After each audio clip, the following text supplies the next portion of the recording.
So guys आज चाहिँ म हजुरहरूको माझमा आइसकेको छु। आजको भिडियो चाहिँ यो छ कि मोटिभेसनल भिडियो बनाएको छु मैले, अनि हजुरहरूलाई चाहिँ सिकाउन जाँदैछु कि मैले भिडियो कसरी बनाउने र के गरी बनाउने भन्ने बारेमा सिकाउन जाँदैछु।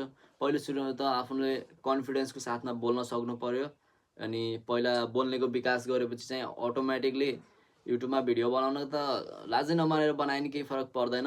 अनि अर्को कुरा, भिडियो बनाउन कुनै शर्माउनु पर्दैन, अनि भिडियो बनाउँदै जानु आफूलाई फाइदा हुनेछ। भोलिको दिनमा हजुरको भविष्य उज्यालो हुनेछ।